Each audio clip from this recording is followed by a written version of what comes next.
আসসালামু আলাইকুম সবাইকে। Welcome to my daily content. আশা করি যে যেখানে আছেন সবাই ভালো আছেন। তো সবার প্রতি আমার শুভকামনা জানিয়ে আজকে আমার কনটেন্টটা শুরু করতেছি।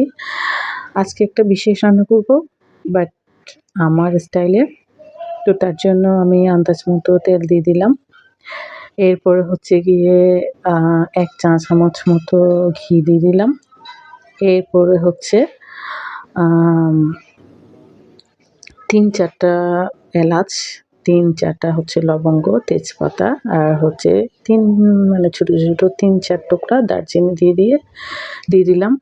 এরপর হচ্ছে অনেকটা পরিমাণে পেঁয়াজ কুচি দিয়ে দিলাম। আর পেঁয়াজ কুচির কাঁচা ভাবটা যখন চলে যাবে, তো আমি আদা পেস্ট আর রসুন পেস্ট দিয়ে দিলাম। যথেষ্ট পরিমাণে কিন্তু আদা পেস্ট আর রসুন পেস্ট দিতে হবে।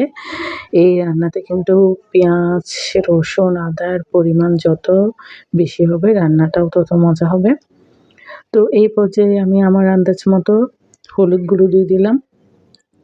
আর জাস্ট একটু করে পানি দিয়ে কষিয়ে নাড়াচাড়া করতেছিলাম, যাতে মশলাটা পুড়ে না যায়, ওইদিকে বিশেষ নজর রাখতে হবে। আর এই পর্যায়ে হচ্ছে জাস্ট একটু করে লাল মরিচ গুঁড়া দিলাম। ওটা না দিলেও চলে, বাট আমি একটু করে দিলাম কালারের জন্য। তো এরপর হচ্ছে ধনিয়ার গুঁড়া দিয়ে দিলাম। সব কিন্তু আমার আন্দাজ মতো, আমার মাংসের পরিমাণ কতটুকু সেই হিসাবে আমি আমার মতো করে দিচ্ছি। তো এখন এই পর্যায়ে জাস্ট অল্প পরিমাণে করে ৫ ফোড়ন দিলাম। আর যেটা না দিলেই নয়, সেটা হচ্ছে গিয়ে লবণ। মাস্ট হচ্ছে আমার আন্দাজ মতো আমি লবণ দিয়ে দিলাম। এরপরে হচ্ছে গিয়ে এখানে ছিল যে বাদাম পেস্ট, তারপরে হচ্ছে গিয়ে সরিষা পেস্ট আর হচ্ছে জয়িত্রী, জয়িত্রী ছিল একটা, তো হালকা একটু গুঁড়া করে আমি ওখানে মিক্স করে দিয়েছি। এরপর হচ্ছে একটু পানি দিয়ে জাস্ট এটাকে কিন্তু কষিয়ে নেব।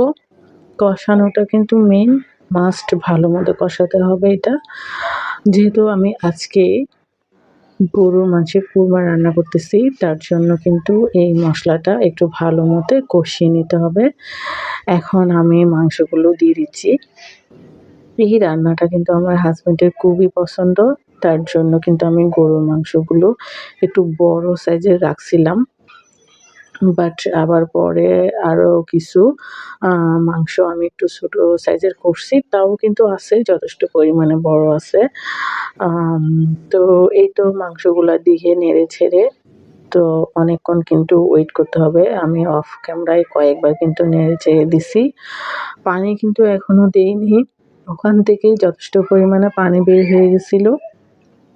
তো জাস্ট আমি নাড়াচাড়া করে মাংসটা সিদ্ধ হওয়ার জন্য একটু ওয়েট করতেছিলাম। তো যখনই দেখলাম একটু হাফ সিদ্ধ হয়ে আসছে মোটামুটি, তারপরে হচ্ছে গিয়ে আমি এখানে দুধ দিয়ে দিলাম। যাদের কাছে টক দই আছে তারা টক দইও দিতে পারেন। বাট আমার কাছে টক দই ছিল না। তার জন্য আমি দুধে একটু কেওড়া জল আর একটু গোলাপ জল মিশিয়ে সেটা দিয়ে দিলাম। আর হচ্ছে গিয়ে একটু করে জাস্ট 1 টিস্পুন মতো চিনি দিছি, যাতে আমার এটা টক, মিষ্টি, ঝাল এরকম খেতে হয়। তো ১ টুকরা লেবুর রস দিয়ে দিচ্ছি, যাতে টকটাও একটু লাগে। বিয়েবাড়ির কোরমা যখন আমরা খাই তখন দেখা যায় টক, মিষ্টি, ঝাল একটা ফ্লেভার আসে।